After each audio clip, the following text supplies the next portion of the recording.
Doa Rasulullah Shallallahu Alaihi Wasallam. Aku berlindung di dalam kehendakmu, di dalam keindahanmu, di dalam kelembutanmu, dari muka dan dari kekuatanmu. Aku berlindung di dalam Ar-Rahman dan Ar-Rahim, dari hukumanmu. Aku berlindung di dalam dirimu, dari dirimu. Carilah, temukan, pelajari, dan contohlah af'al Sang Pencipta yang manifestasinya berada di sekitar dirimu. Lindungi dirimu dari murka Allah dengan perilaku dan perbuatan yang sesuai dengan kehendaknya. Hindari dan tinggalkanlah perilaku atau jalan apapun yang tidak jelas kebenarannya. Jadi ketahuilah bahwa mengenal Sang Pencipta dan juga mentaatinya merupakan satu-satunya jalan yang akan membimbing dirimu menuju jalan keselamatan dan juga kebahagiaan.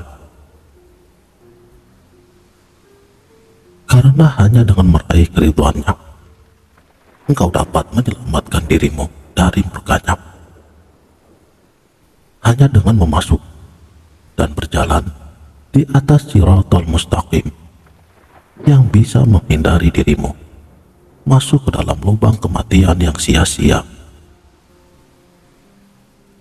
Hanya dengan berperilaku yang tepat dan benar yang akan bisa menjaga dirimu dari api neraka. Saudara semuanya, jadi jika kita terus-menerus melakukan dosa dan keras kepala, tidak mau melihat dosa-dosa kita, alasan apa yang membuat kita begitu yakin bahwa Allah akan menganugerahi kita dengan kesabaran, kebaikan, dan juga kemuliaan? Betapa bodohnya diri kita ini yang telah berhasil ditipu oleh bisikan daripada hawa nafsu kita sendiri. Jika bukan karena dosa-dosa kita, lalu bagaimanakah Allah akan memanifestasikan nama Al-Ghafur, Ar-Rahman, dan kemuliaannya pada kalbu kita? Akankah ampunan dan kasih sayangnya diberikan kepada orang-orang yang menentang kehendak dan juga kesenangannya? Saya kasih contoh salah satu bisikan setan yang seringkali terjadi, khususnya bagi seorang pejalan makrifatullah yang tertipu.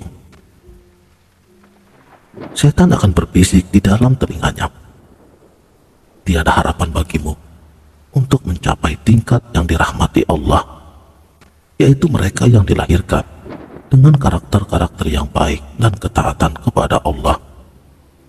Mereka adalah orang-orang yang memang sudah ditakdirkan mendekat kepadanya dan menunjukkan ketaatan kepada Allah dengan ampunan dan kepemurahan Allah.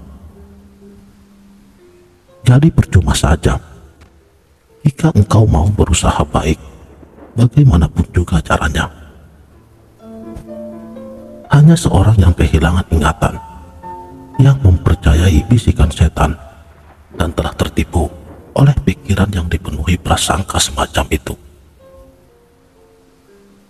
Untuk itu, lindungilah dirimu dengan membentenginya dari segala bisikan tipu daya dan bujuk rayunya. Katakan kepada setan apa yang engkau katakan, bahwasanya Allah begitu penyabar dan maha rahmat kepada para pelayannya, adalah suatu kebenaran. Jadi begini, jika tiada ketidakpatuhan, ketidaktaatan, dan dosa, maka kami tidak akan melihat manifestasi daripada atribut, namanya, sifatnya, dan afal ilahi. Begitu banyak contoh-contoh yang menjelaskan tentang hal tersebut, baik di dalam Al-Quran maupun perkataan para nabinya. Tetapi engkau, wahai setan, telah menggunakan kebenaran demi kepentingan pribadi. Engkau mengajakku untuk berbuat dosa. Kau menggodaku untuk menjadi membangkang dengan menggunakan nama kesabaran dan kebaikan Allah.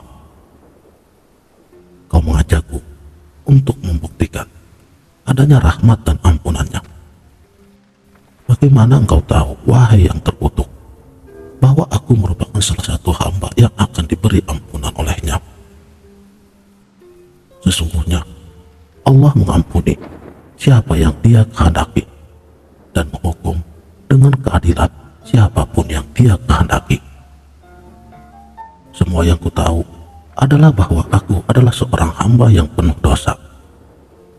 Dan sekiranya aku meninggalkan dunia ini tanpa bertaubat dan meraih ampunannya,